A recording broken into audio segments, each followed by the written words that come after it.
Hello, ഞങ്ങളിപ്പോൾ ഉള്ളത് തൃശ്ശൂരാണ് കേട്ടോ. എങ്ങോട്ടേക്കാണെന്നല്ലേ, കേരളത്തിലെന്നല്ല ഇന്ത്യയിൽ തന്നെ വളരെ അപൂർവമായ ഒരു മോഹിനി ക്ഷേത്രമുണ്ട് ഇങ്ങ് തൃശ്ശൂരിൽ. 2000 വർഷം പഴക്കമുള്ള ഈ ക്ഷേത്രം 1951 മുതൽ പുരാവസ്തു വകുപ്പിന്റെ നിയന്ത്രണത്തിലാണ്. അരിയന്നൂർ ഹരികന്യകാ ക്ഷേത്രം എന്നറിയപ്പെടുന്ന ഇവിടെ ധാരാളം കൗതുകങ്ങളുമുണ്ട്. പെരുന്തച്ചൻ ഒറ്റ രാത്രി കൊണ്ട് പണിത ക്ഷേത്രം. അദ്ദേഹം തന്റെ ഉളി വെച്ച് പണിക്കുറ തീർത്ത പുറം ചുമർ, ഇപ്പോഴും അവിടെ ചുമരുകളോട് ചേർന്ന് കാണുന്ന അദ്ദേഹത്തിന്റെ ഉളി, പിടിയാന തിടമ്പ് എഴുന്നള്ളിക്കുന്ന ക്ഷേത്രം, ഇവിടുത്തെ അടനിവേദ്യം, ഉത്സവാഘോഷങ്ങളുടെ പുതുമയാർന്ന രീതികൾ, അങ്ങനെ പലതും. അപ്പോൾ അകത്തേക്കൊന്ന് പോവാം.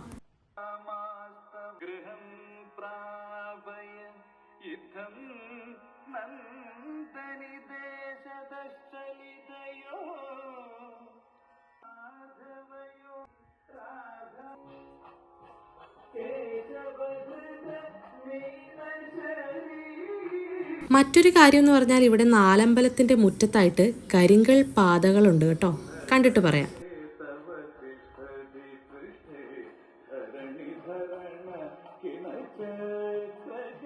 അതെ, അപ്പൊ നമ്മൾ പറഞ്ഞെന്തായിരുന്നു? കരിങ്കൽ പാതകൾ. ഇതിലൂടെ നടക്കുമ്പോൾ തടിയാണോ പാകിയതെന്ന് നമുക്കൊരു സംശയം തോന്നും കേട്ടോ. മോഹിനിക്ക് നൃത്തം ചെയ്യാൻ പെരുന്തച്ചൻ ചെയ്ത എന്തോ സൂത്രമാണ് പോലും.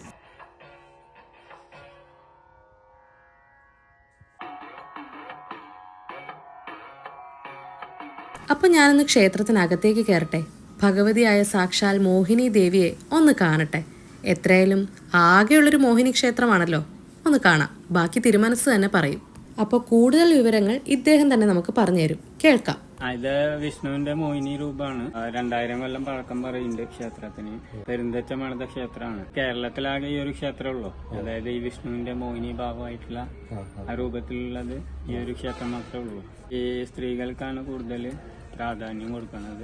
പൂജകളിൽ നമ്മൾ ഈ കല്യാണം നടക്കാൻ വേണ്ടിയിട്ടുള്ളതാണ് ഏറ്റവും മെയിനായിട്ട് ചെയ്യുന്നത്. വിവാഹം നടക്കാൻ വേണ്ടിയിട്ട് 21 ദിവസം സ്വയംവര അർച്ചന എന്ന് പറഞ്ഞിട്ട് പുഷ്പാഞ്ജലിയുണ്ട്. അത് 21 ദിവസം ചെയ്യും. കിരീടം വെച്ചിട്ടുള്ള കലകളൊന്നും ഇതിന്റെ ഉള്ളിൽ പാടില്ല. മതിൽക്കെട്ടിന്റെ ഉള്ളില് രാജാക്കന്മാർക്ക് പ്രവേശനമില്ല. പല കിരീടം വെച്ചിട്ടുള്ള കലകളുണ്ടല്ലോ, അതൊന്നും പാടില്ല. പിന്നെ ഉത്സവത്തിന് പിടിയാന മാത്രമേ പാടുള്ളൂ. കൊമ്പനാനെ എഴുന്നള്ളിക്കില്ല. അതുപോലെ അകത്ത് അയ്യപ്പന്റെ സാന്നിധ്യം ഉണ്ട്.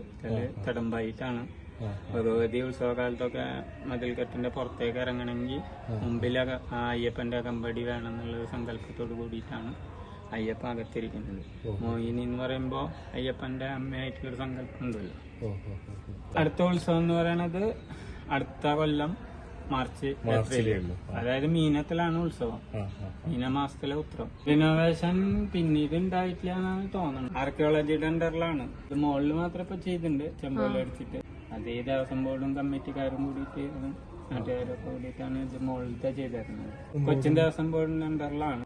മെയിനായിട്ട് നെയ്വിളക്കൊക്കെയാണ് ഇപ്പൊ ഉള്ളില്. നമ്മള് ശ്രീകോവിലിന്റെ ഉള്ളില് എല്ലാ ദിവസവും നെയ്വിളക്കാണ് തെളിയിക്കുന്നത്. ഇതിന്റെ ഒരു ഇത് കിട്ടിയിട്ടുണ്ട്, റിസൾട്ട്. കുറെ ആൾക്കാർ വന്ന് ചെയ്തു പോയിട്ടുണ്ട്. ഇപ്പോഴും കുറെ ആൾക്കാർ ബുക്ക് ചെയ്തു പോയിട്ടുണ്ട്.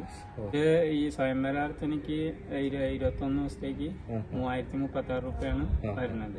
അങ്ങനെ അവസാനത്തെ ദിവസം അന്നത്തെ പൂജയും അന്നത്തെ നെയ്വിളക്കും അവരുടെ പേരിലാണ് നമ്മൾ ചെയ്യുക. ഇത് പെരുന്തച്ചൻ വെച്ചിട്ടുള്ളതാണ്. ഈ ശ്രീകോവിലിന്റെ പണി കഴിഞ്ഞ് പോകുമ്പോ ശ്രീകോവിലിന് ചെരിവ് കണ്ടു എന്ന് പറഞ്ഞിട്ട് 4 ഭാഗത്തും ഉളി അടിച്ചിട്ട് ലെവൽ ചെയ്തു എന്ന് പറയണത്. ഈ ഉളി 4 ഭാഗത്തും അടിച്ചപ്പോ ക്ഷേത്രം ഒരേപോലെ ആയി എന്നാണ് പറയണത്. പണി കഴിഞ്ഞപ്പോ എന്തോ ഒരു ചെരിവ് കണ്ടു. അപ്പൊ അങ്ങനെ ഇത് അടിച്ചപ്പോ ഒരേ ലെവലിലേക്ക് വന്നു എന്നൊക്കെയാണ് പറയണത്. എന്തൊക്കെയല്ലേ. ഒരു കാലത്ത് കൊച്ചി രാജവംശത്തിന്റെ നിയന്ത്രണത്തിലായിരുന്ന ഈ ക്ഷേത്രത്തില് രാജാവ് നാലമ്പലത്തിൽ പ്രവേശിക്കാറില്ലത്രേ. ഇപ്പോഴും കിരീടം വെച്ചുള്ള കലകളൊന്നും ഇവിടെ പ്രദർശിപ്പിക്കാറില്ല. അതുപോലെ കന്യകയെ പേടിപ്പിക്കാതിരിക്കാൻ കരിമരുന്ന് പ്രയോഗങ്ങളും നടത്താറില്ല പോലും. പക്ഷേ ഇപ്പോഴും ഇതുപോലെയുള്ള ക്ഷേത്രങ്ങളും പുരാണം ഉറങ്ങിക്കിടക്കുന്ന സ്ഥലങ്ങളും അറിയാൻ ഇനിയും കുറേ പേരുണ്ട്. ഇതൊക്കെ ഇനിയും പുരോഗമിക്കട്ടെ അല്ലേ?